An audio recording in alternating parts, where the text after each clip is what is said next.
Probablemente fue en el año 1119 cuando se fundó la Orden de los Caballeros Templarios, fecha de presentación de los caballeros al rey de Jerusalén Balduino II, a quien habrían declarado que estaban dispuestos a proteger a los peregrinos por el peligroso camino entre Jaffa, donde desembarcaron en la costa palestina y llegaron a Jerusalén. Balduino les cedió como alojamiento un ala de la parte oriental de su palacio, ubicada en la zona que se creía que albergaba el Templo de Salomón, junto a la antigua mezquita de Al-Aqsa. Fue en ese primer período que el nombre de pobres soldados de Cristo se enriqueció con las palabras el Templo de Salomón, para luego simplemente abreviarse con el término templarios. Los caballeros eran laicos que habían prometido vivir en obediencia, pobreza y castidad, según la regla de San Agustín. No llevaban vestimentas religiosas particulares, fueron alimentados por el rey, el patriarca de Jerusalén y el alto clero. El primer sello de la nueva orden representaba, por un lado, la cúpula de la roca, y por el otro, dos caballeros a caballo, simbolizando la pobreza y hermandad que profesaban.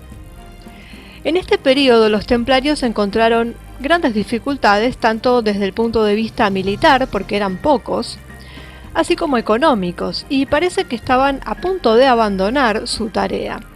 Por lo tanto, se hizo necesario encontrar una posición clara y precisa entre las muchas órdenes de caballeros que habían tomado las armas. En 1127, Hugues de Payens, el futuro primer maestro del Temple, acompañado de algunos caballeros, regresó a Occidente con varios objetivos: dar a la orden una regla oficialmente aceptada por la Iglesia, obtener financiación e inscribir voluntarios. El viaje duró 3 años y probablemente Hugues también pasó por Roma y se vio con el Papa Honorio II y luego fue a Francia, a Troyes, al encuentro que habría hecho inmortales a los templarios. El cardenal Mateo d'Albano, legado del Papa en Francia, los arzobispos de Reims y Sens y numerosos abates participaron en el concilio que se celebró en la localidad francesa en 1128. También asistieron a la asamblea autoridades seculares como el conde de Champagne y el conde de Nevers. Había que redactar un reglamento que, teniendo en cuenta las situaciones particulares de Tierra Santa, garantizara a los caballeros templarios tanto la vida religiosa como la vida militar. La tarea de desarrollar este estatuto fue asumida por Bernard de Clairvaux, uno de los religiosos más importantes de la época, antiguo promotor de la orden monástica cisterciense, cuyos ideales elogiaban el trabajo manual y la vida en soledad, rechazando el poder y la riqueza. El abad Bernardo, que sería santo luego, apodado Doctor Melifus por su elocuencia, sometiendo al concilio la aprobación de la regla, lo acompañó con un pregón de alabanza a la orden: De laude nove milite. La figura de un monje guerrero institucionalizado con sello papal en el concilio de Troyes fue revolucionaria, y San Bernardo logró superar magistralmente la clasificación social tradicional formada por los velatores, que eran los que luchaban, los oratores, que eran los que rezaban, y los laboratores, que eran los que trabajaban, reuniendo las funciones de oración y combate en una sola figura.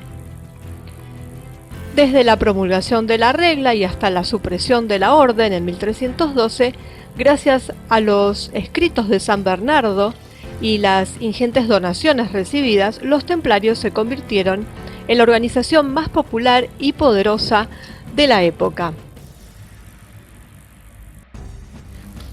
Vamos a hablar en particular de la economía de los templarios en este video, y tenían dos tipos de poder económico. Uno era una enorme cantidad de tesoros, algunos de los cuales pueden haber sido descubiertos en Jerusalén. Los detalles nunca fueron muy específicos, así que no se sabe exactamente. Se considera que es una combinación de dinero, tierra y por supuesto reliquias sagradas. Hablaban incluso del Arca de la Alianza. Y en segundo lugar, tenemos el tema de que operaban como banqueros. Y esto es específicamente lo que está marcado en el mapa, porque es lo que nos interesa para seguir el camino de este estado profundo. En otros videos hablaremos de otras cuestiones sobre los templarios, pero nos vamos a focalizar en este punto, que es el de los templarios banqueros.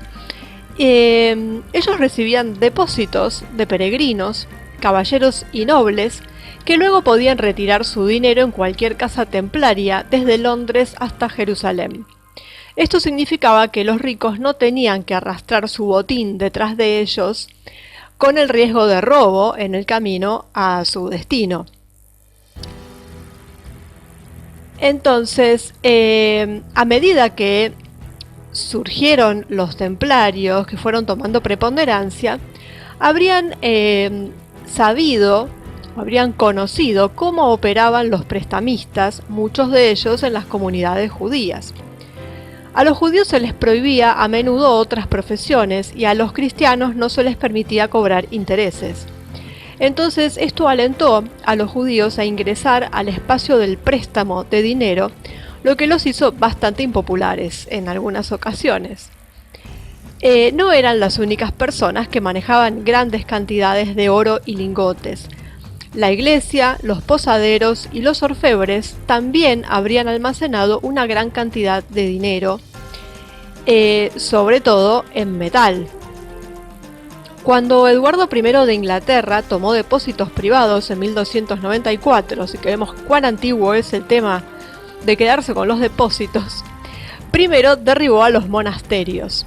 El famoso rey Felipe de Francia, el némesis de los templarios, ya había hecho algunas negociaciones un tanto engañosas por un lado, con monjes, con judíos y con comerciantes antes de encaminarse, digamos, hacia los templarios.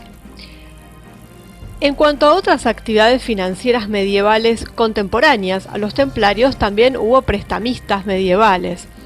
Esta profesión se remonta a sus actividades a China hace 3000 años ya, pero realmente solo se puso en marcha en Europa junto con los primeros bancos del norte de Italia en el siglo XV, mucho después de que los templarios ya fueran eliminados.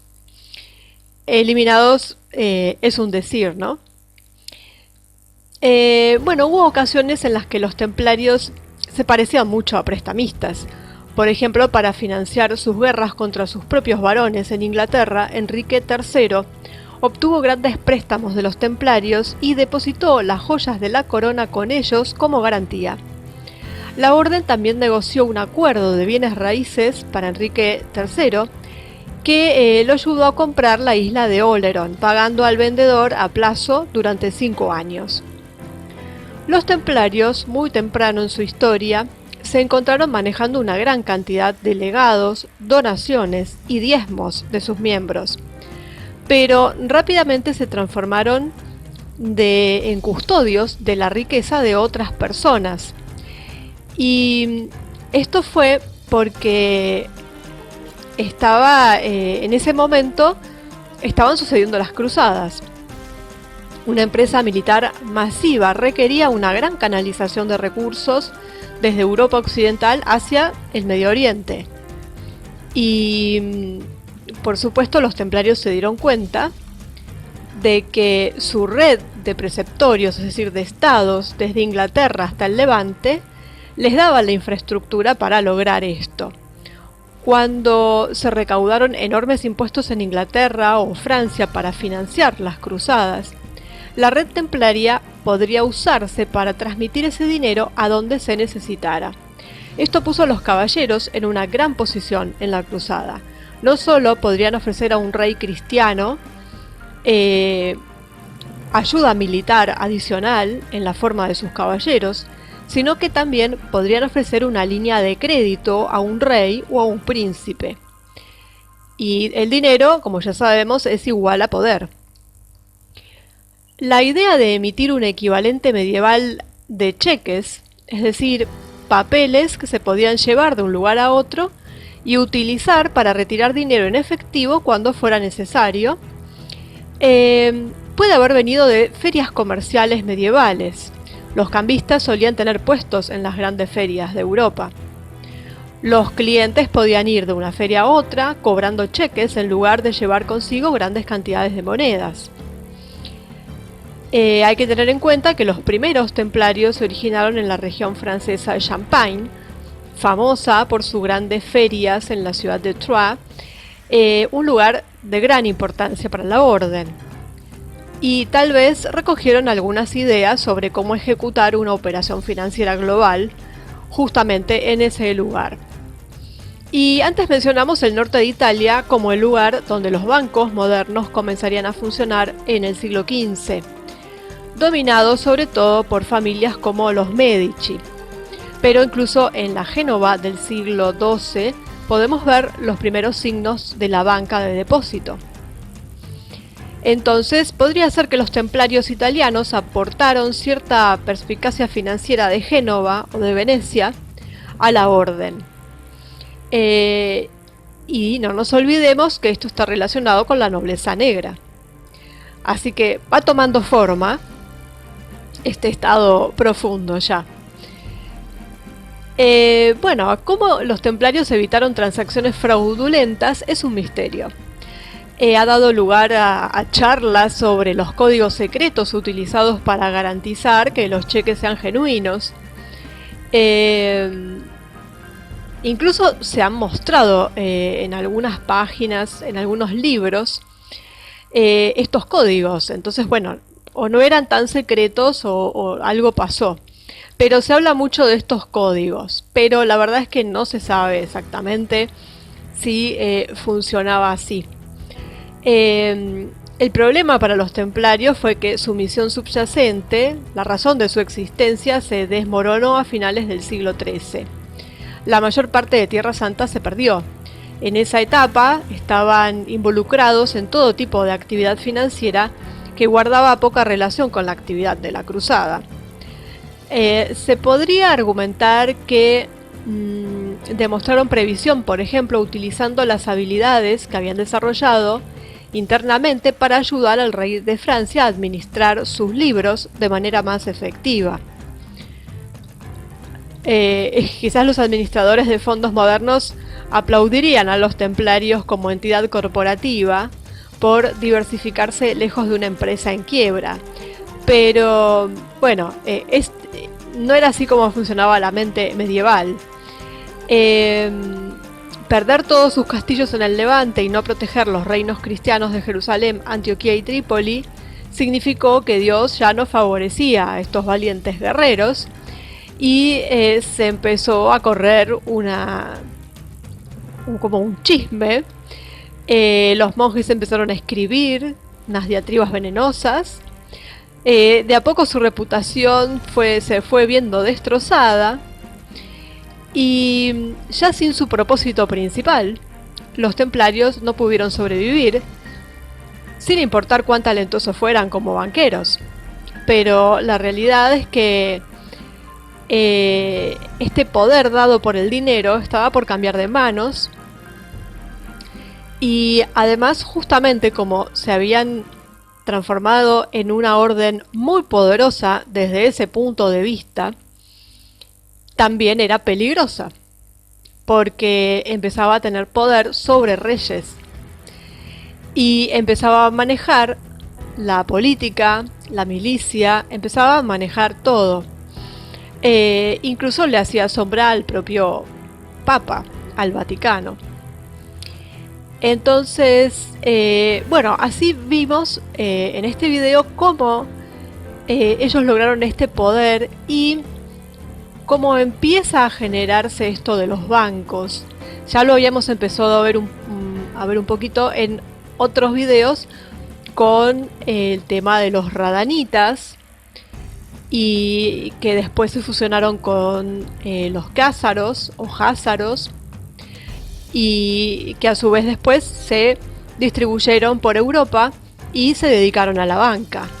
Y tenemos esta otra facción, que son los templarios, que también se dedicaron a ser banqueros, a ser una suerte de prestamistas, a financiar a reyes, y a su vez, como ya empiezan a surgir también la banca del norte de Italia, sobre todo lo que es Lombardía, Génova y Venecia, y por eso tenemos la Lombard Street, que es tan conocida, y ya empieza a haber esta conexión entre todas estas órdenes, estos linajes y esta floreciente nobleza negra, y ya vamos empezando a tener los tentáculos del Estado profundo cada vez más visibles y cada vez más cercanos.